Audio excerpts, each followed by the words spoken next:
अस्सलाम वालेकुम रहमतुल्लाहि व बरकातुहू। जी, मेरा नाम सैयद रमज़ान यासिर है। मुझे काफ़ी दिनों से कुछ दोस्त रिक्वेस्ट ये कर रहे थे कि हम अपने आप को ये कैसे चेक कर सकें कि क्या हम एक्टिव टैक्स पेयर लिस्ट के अंदर मौजूद हैं या नहीं। असल में होता ये है कि जब हम अपनी फ़ाइल्स रिटर्न करते हैं तो समटाइम्स हम प्रॉपर तरीके से अपनी फ़ाइल्स जो हैं उनको रिटर्न्स जो हैं उनको हम प्रॉपर तरीके से सबमिट नहीं करवा रहे होते। काफ़ी सारे उसमें फ़ील्ड्स हैं जो हम छोड़ देते हैं, तो इस वजह करके भी बाज़ औक़ात हमारा नाम जो है वो एक्टिव टैक्स पेयर में नहीं आता। तो याद रखना है कि एक्टिव पेयर लिस्ट में आपका नाम आना बहुत ज़रूरी है, क्योंकि आप अपनी इनकम टैक्स जो है वो तो आप जमा करवा रहे हैं, तो क्यों ना आप बेनिफिट भी उठा सकें। और जितने तक आप एक्टिव पेयर लिस्ट में मौजूद नहीं होंगे तो गवर्नमेंट की जानिब से जो डिफरेंट आपके बेनिफिट्स होते हैं वो आप नहीं उठा सकते। तो आज हम सबसे पहले तो ये पढ़ेंगे कि ये एक्टिव पेयर लिस्ट में अपने आप को हम कैसे चेक कर सकते हैं, प्लस वो कौन से बेनिफिट्स हैं जो हम उठा सकते हैं। तो चलें जी, हम अपनी वीडियो की जानिब बढ़ते हैं। सबसे पहले आपने गूगल क्रोम को ओपन कर लेना है। यहाँ एड्रेस बॉक्स में आकर आपने www.fbr.gov.pk ये वेबसाइट लिखकर आपने इंटर प्रेस कर देना है। जैसे ही आप इंटर करेंगे तो हमारे पास हमारी जो वेबसाइट है FBR federal board of revenue वालों की, वो खुलकर सामने आ जाएगी। और उनका जो डैशबोर्ड है उस पर यहाँ आप देखेंगे तो ये 4 टैब्स आपको नज़र आ रही हैं। पहली जो है वो हमारे पास ऑनलाइन सर्विसेज की है, नेक्स्ट इनकम टैक्स की है, नेक्स्ट सेल्स टैक्स एंड एफईडीज़ की हैं, और लास्टली जो हमारे पास है दैट इज़ कस्टमर्स की है। तो कस्टम्स वालों को भी हमने छोड़ देना है, बाकी सारों को छोड़ते हुए हमने ये जो नीली टैब हमारे पास इनकम टैक्स की है, इसमें आकर हमने चेक करना है कि क्या मैं एक्टिव टैक्स पेयर लिस्ट के अंदर मौजूद हूँ या नहीं। तो यहाँ पर देखें, ये हमारे पास है active tax payer list ATL। यहाँ पर मैं आकर क्लिक कर देता हूँ जी। जैसे ही मैं क्लिक करूँगा तो नेक्स्ट पेज मेरे पास खुलकर आ जाएगा। इसमें हमने फिर चेक करना है कि क्या मेरा स्टेटस क्या है। तो ये चौथे नंबर पर हमारे पास लिखा हुआ आ रहा है कि check active tax payer status. यहाँ पर मैं क्लिक कर दूँगा। क्लिक करने के बाद थोड़ा सा वेट करूँगा ताकि जो प्रोसेस हो जाए। तो यहाँ देखें तो ये मेरे पास आ चुका है द ATL, यानी active tax payer list status check. तो यहाँ आकर मैं क्लिक कर दूँगा। यूँ ही मैं क्लिक करता हूँ तो नेक्स्ट पेज मेरे सामने ये खुल कर आता है। यहाँ पर वो मुझसे रजिस्ट्रेशन नंबर मांग रहा है। याद रखना है कि रजिस्ट्रेशन नंबर या NTN नंबर भी इसे हम कह सकते हैं। तो ये NTN नंबर जो है ये आपका ID कार्ड होता है। जैसे मेरा ID कार्ड है, मैं यहाँ पर लिखता हूँ तो ये लिस्ट में आ गया है। तो अपना ID कार्ड नंबर यहाँ पर लिख लेना है। उसके बाद ये कैप्चा कोड है, इस कैप्चा कोड को लिख लें, TESLDP। उसके बाद वेरीफाई पर आप क्लिक करेंगे। जैसे ही वेरीफाई पर क्लिक करेंगे तो प्रोसेस होने के बाद मुझे यहाँ पर ये बता देगा कि आप एक्टिव टैक्स पेयर लिस्ट में मौजूद हैं या नहीं। तो देखें यहाँ पर ये लिस्ट खुलकर आ गई है। वो कहता है कि ये रजिस्ट्रेशन नंबर है, जो मेरा आईडी कार्ड है वही that is my registration number और NTN नंबर।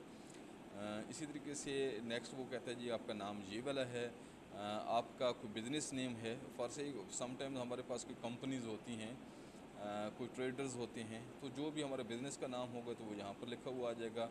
तो मैं तो आपको पता ही है कि टीचर हूँ, तो मेरी जो है यहाँ पर कोई ऐसा सच एज़ बिज़नेस नहीं है, तो उसका नाम नहीं आ रहा।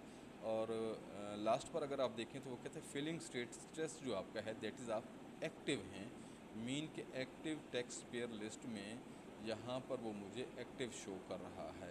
तो अब देखना ये है कि ये जो एक्टिव टैक्स पेयर होते हैं ये कौन से बेनिफिट जो है वो उठा सकते हैं। तो मैं एक स्टेप पीछे जाता हूँ तो यहाँ पर आ जाता है जी कि एक्टिव टैक्स पेयर बेनिफिट्स। यहाँ पर क्लिक कर देते हैं जी। क्लिक करने के बाद यहाँ एक लिस्ट खुलकर सामने आ जाती है। तो ये मेरे पास एक लिस्ट आ गई, ये एक्टिव टैक्स पेयर के बेनिफिट्स होते हैं। सबसे पहला जो है that is lower rates of tax deduction at source bye banks on both profits and cash withdrawals. दोनों सूरतों में कि अगर आप कैश को विड्रॉ करवाते हैं बैंक से या आप वहाँ से कोई प्रॉफिट वगैरह लेते हैं बैंक से, तो उन दोनों सूरतों में आपके टैक्स पर आपको रियायत हासिल होगी। इसकी मैं एक एग्जांपल दे दूं कि लास्ट ईयर जो मैंने अमाउंट्स वगैरह बैंक से विड्रॉज करवाई हैं, तो उन पर जो मेरा टैक्स बन रहा था वो तकरीबन 2425 रुपये जो है वो बन रहा था। अब मैं एक्टिव टैक्स पेयर हूँ, इस वजह करके मुझे इतना बेनिफिट हुआ कि वही टैक्स मेरा सिर्फ 222 रुपये काटा गया। यानी नॉर्मल टैक्स जो है वो 2425 रुपये था, और एक्टिव टैक्स पेयर होने का ये मुझे बेनिफिट मिला कि 222 रुपये मेरा टोटल जो है वो टैक्स काटा गया। ठीक हो गया जी। लेकिन याद रखना है ये उस सूरत में होगा कि अगर आप एक्टिव टैक्स पेयर की लिस्ट के अंदर मौजूद हैं। नेक्स्ट है जी आपके पास का reduction of with holding tax. Tax already deducted from your income and gains. ये तो आपको पता है कि आपका टैक्स तो ऑलरेडी कट चुका है, जितनी आपने इनकम हासिल की है वो तो टैक्स आपका कट चुका है। अब अगर आप एक्टिव टैक्स पेयर, मैं बार बार ये कह रहा हूँ कि अगर आप एक्टिव टैक्स पेयर हैं तो आपका विद होल्डिंग टैक्स जो है उस पर भी आपको रिडक्शन होगी, रायत हासिल होगी। When registering and transferring motor vehicles, कि आप जब भी किसी गाड़ी को रजिस्टर करवाने जाएंगे या आप किसी गाड़ी को ट्रांसफ़र कराते हैं किसी दूसरे के नाम पर, तो आपको पता होना चाहिए कि ये बहुत सारा यहाँ पर इनके टैक्स होता है। राउंड अबाउट तकरीबन ये 19% 20% के आप कह लें कि ये नज़दीक चला जाता है। और अगर आप एक्टिव टैक्स पेयर हैं तो ये तकरीबन 6% के करीब जाकर आपको ने देना होता है। नेक्स्ट है आपके पास के lower rate of tax on buying and selling properties. अगर आपने कोई प्रॉपर्टी, कोई जायदाद ख़रीदी है या आपने बेची है तो उस सूरत में भी बहुत सारी आपको रायत हासिल होगी। नेक्स्ट कि lower with holding tax rates on capital gains and sales of securities. अगर आपने कोई भी, आपके पास ऐसी प्रॉपर्टी थी जो सिक्योरिटीज़ के तौर पर आपने जमा करवाई हुई थी, अगर वो आप हासिल करना चाहते हैं तो उस पर भी आपका टैक्स जो है वो बहुत कम पड़ेगा। नेक्स्ट इसी तरीके से है कि charges of tax and dividend will be lower.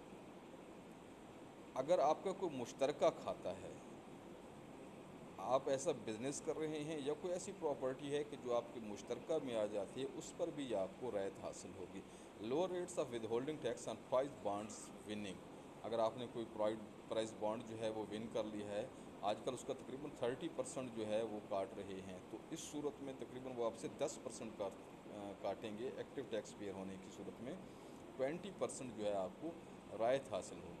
इसी तरीके से कि allows you to claim back over paid tax that has been withheld. याद रखना है कि ये एक्टिव टैक्स पेयर जो है उसको ये भी फ़ायदा होगा कि अगर किसी वजह से उसका टैक्स ज़्यादा काटा गया है तो वो अपने ज़्यादा कटे हुए टैक्स को क्लेम भी कर सकता है। एग्जांपल के तौर पर कि आपका टैक्स 5,000 रुपये बनता था, गवर्नमेंट ने गलती से या कुछ फिगर्स उनके पास इस किस्म के थे, उन्होंने 8,000 रुपये जो है वो काट लिए, तो आप क्लेम कर सकते हैं कि मेरा 3,000 रुपये वापस करें। और याद रखना कि अगर आप एक्टिव टैक्स पेयर हैं तो आपको किसी ऑफिस का चक्कर नहीं लगाना पड़ेगा, बल्कि अपने लॉगिन के ज़रिए आप, एक एप्लीकेशन है उनकी, एक फॉर्म है, वो फिल करेंगे, ऑटोमेटिकली वो पैसे रिटर्न होकर आपके अकाउंट में आ जाते हैं। तो ये एक बहुत बड़ा बेनिफिट है। एनी हाउ ये था जी सिलसिला कि आपने एक्टिव टैक्स पेयर लिस्ट में अपने आप को कैसे चेक करना है, प्लस आपने कौन से बेनिफिट्स जो हैं वो आप हासिल कर सकते हैं अगर आप करना चाहें तो वो कौन से आपके पास। और एक चीज़ और भी मैं आपको बता दूं कि जब भी आप ये सारे बेनिफिट्स ले रहे होते हैं तो इसमें आपको बोलने की भी ज़रूरत नहीं पड़ती। जब भी आप प्रॉपर्टी ख़रीदेंगे, गाड़ी आप बेचेंगे या गाड़ी को अपने नाम पर रजिस्टर्ड कराएंगे, तो वो सबसे पहले आपका आईडी कार्ड वहाँ पर चेक करते हैं कि क्या ये एक्टिव पेड लिस्ट में है। अगर है तो आपको कहने की ज़रूरत नहीं है, दैट्स ऑल, वो आपकी ऑटोमेटिकली इनकम जो है उसमें से जो आपका एक्टिव टैक्स पेयर का जो हिसाब होता है वही क्लेम करेंगे। जो नॉर्मल टैक्स है उसमें से आपको बहुत ज़्यादा जो है वो छूट हासिल हो जाती है। थैंक यू वेरी मच जी। मेरी इस वीडियो को शेयर भी कर दें उसका सिर्फ ये मकसद है ताकि मैक्सिमम लोग जो है इससे बेनिफिट उठा सकें। Thank you very much. अल्लाह हाफिज़।